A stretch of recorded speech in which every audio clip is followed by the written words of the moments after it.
आइए बच्चों, आज हम परिवहन के बारे में पढ़ेंगे।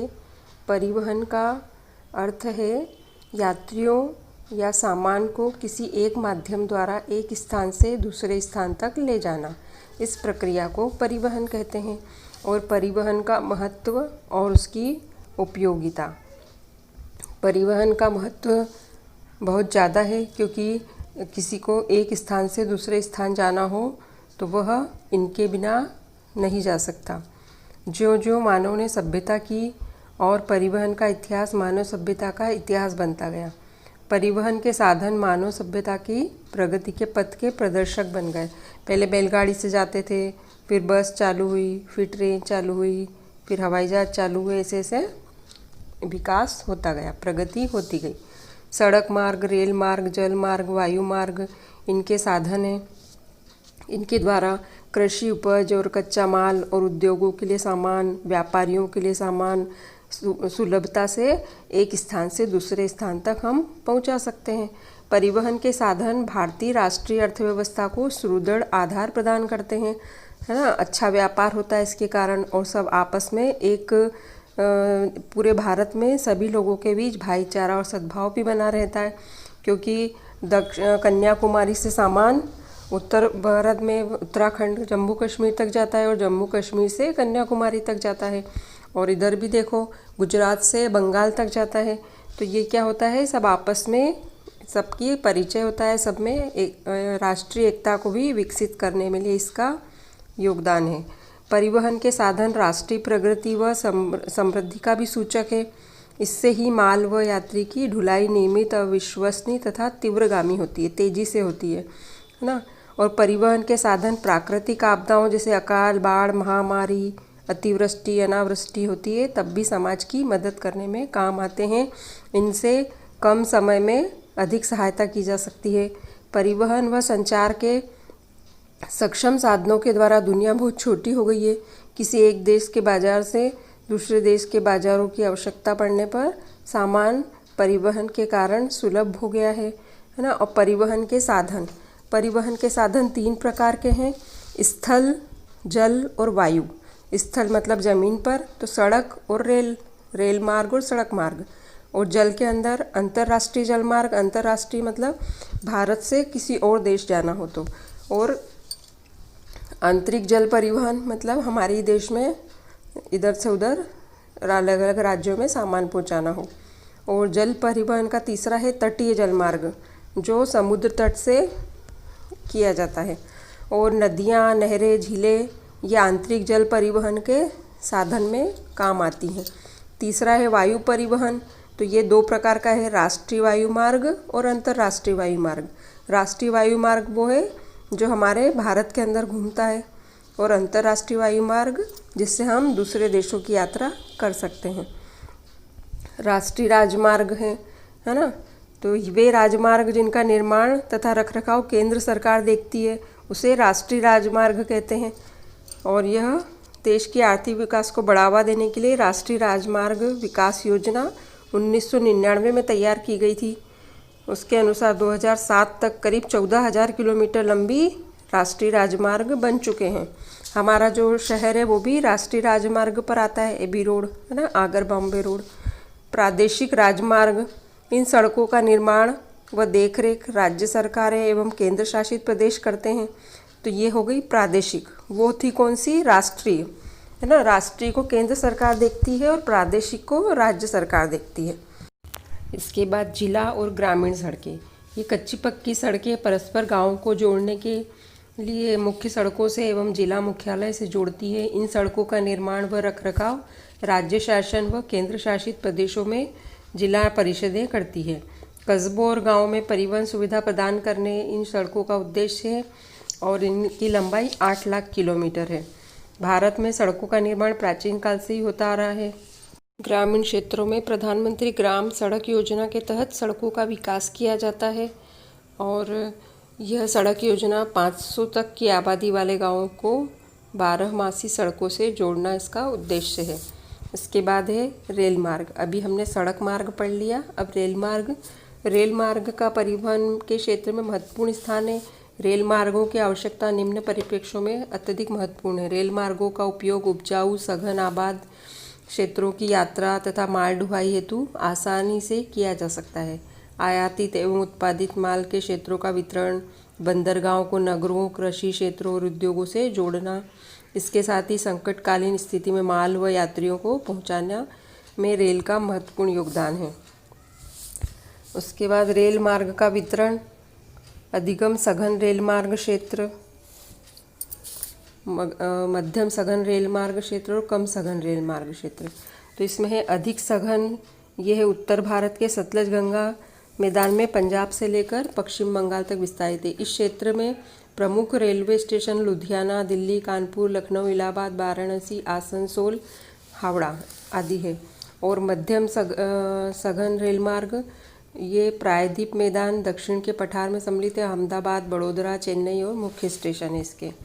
कम सघन रेल मार्ग देश के पर्वतीय, पठारी, मरुस्थलीय, दलदली, जंगली और पिछड़ी अर्थव्यवस्था एवं विरल जनसंख्या वाले भूभाग जहां परिवहन की सुविधा नगण्य है, रेल मार्गों का विकास नहीं हो पाया है। इसमें कश्मीर है, हिमाचल प्रदेश है, सिक्किम, अरुणाचल प्रदेश, मणिपुर, नागालैंड, मिजोरम, त्रिपुरा, मेघालय, छत्तीसगढ़ का बस्तर एवं उड़ीसा का अधिकांश भाग सम्मिलित है। जनसंख्या के महानगरों में केंद्रित होने से घने बसे क्षेत्रों में रेल मार्ग का विकास की संभावना सीमित है। महानगरों में भूमिगत रेल विकसित करने की योजना है। भारत में कलकत्ता, मुंबई और दिल्ली में मेट्रो रेल का कार्य भी पूर्ण हो चुका है।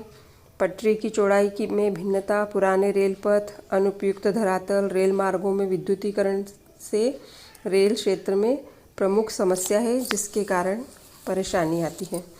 उसके बाद हो गया जल परिवहन। अभी हमने थल परिवहन कर लिया, रेल मार्ग और सड़क मार्ग। अब जल परिवहन, भारत की भौगोलिक स्थिति तीन ओर से समुद्र से घिरा होने एवं वर्ष भर पानी उपलब्ध कराने वाली नदियाँ जल परिवहन के विकास के आधार है। जल परिवहन सभी परिवहनों में सस्ता है।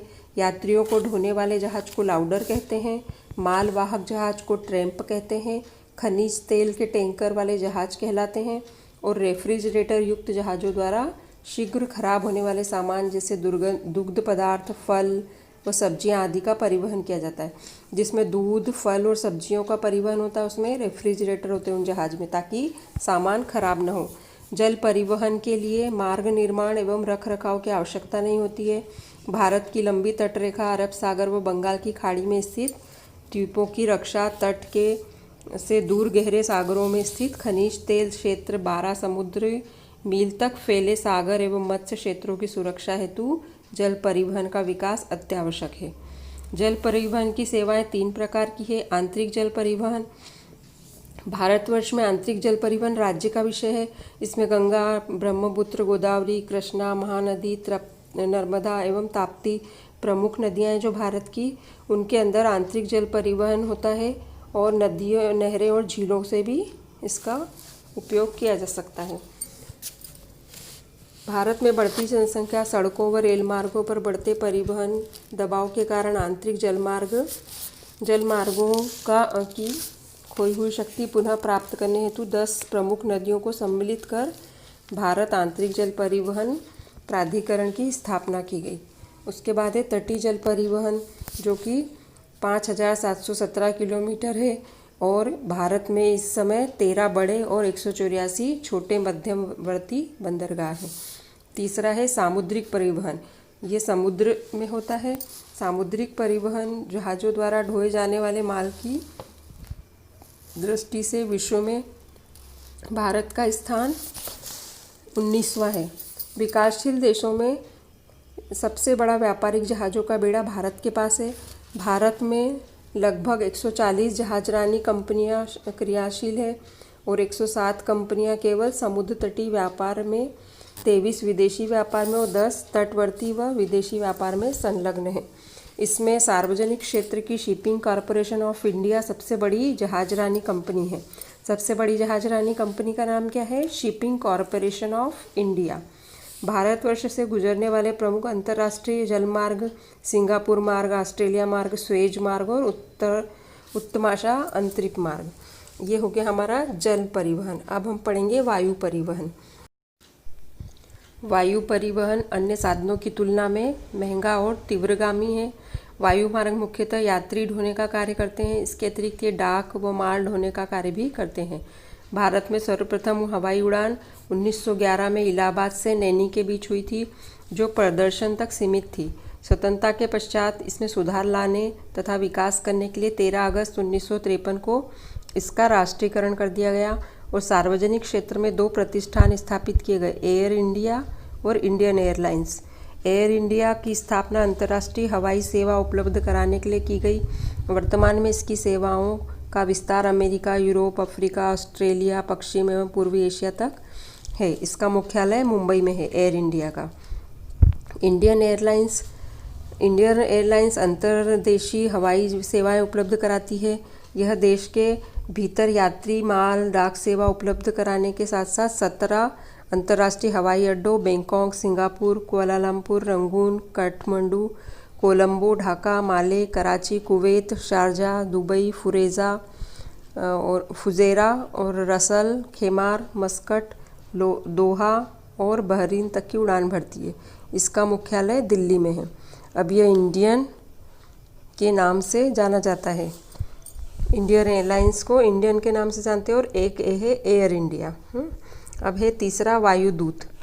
जहां पर इंडियन एयरलाइंस की सेवाएं उपलब्ध नहीं हो, उन क्षेत्रों में व्यापार, वाणिज्य, पर्यटन की दृष्टि से जोड़ने एवं पूर्वोत्तर देश के हवाई आवश्यकताओं को पूरा करने के लिए 20 जनवरी 1981 को वायुदूत सेवा की स्थापना की गई। चौथा है पवन हंस। तेल और प्राकृतिक गैस आयोग को समुद्र एवं तटवर्ती क्षेत्रों में तेल की खोज संबंधी गतिविधियों में हेलीकॉप्टर सहायता सेवा उपलब्ध कराने के लिए परिवहन पवन हंस की स्थापना 15 अक्टूबर 1985 को की गई। यह देश के दुर्गम इलाकों के लिए नियमित व विशेष हेलीकॉप्टर सेवाएं प्रदान करती है। जब हम वहाँ पे जाते हैं केदारनाथ, तब वहाँ पे भी अमरनाथ, केदारनाथ, वहाँ पे भी पवन हंस हेलीकॉप्टर है जो कि आपकी सेवा में उपलब्ध रहता है। घरेलू हवाई अड्डे और असैनिक विमान परिसरों की देखरेख का कार्य भारतीय विमानपत्तन प्राधिकरण करता है। ये हमारे तीनों परिवहन हो गए और आप इसको याद करिए। और भारत के कुछ अंतर्राष्ट्रीय हवाई अड्डों के नाम बता देती हूँ। छत्रपति शिवाजी मुंबई और दमदम कोलकाता, पालम इंदिरा गांधी अंतर्राष्ट्रीय हवाई अड्डा नई दिल्ली, मीनामवक्कम चेन्नई, तिरुवनंतपुरम केरल, अहमदाबाद गुजरात। ये हवाई अड्डों के नाम हैं और 6 प्रमुख अंतर्राष्ट्रीय हवाई अड्डे भारत में। और अब हमारे इंदौर में भी है हवाई मार्ग, वहाँ से भी आप इसकी सुविधा ले सकते हैं। धन्यवाद। खूब पढ़ो, खूब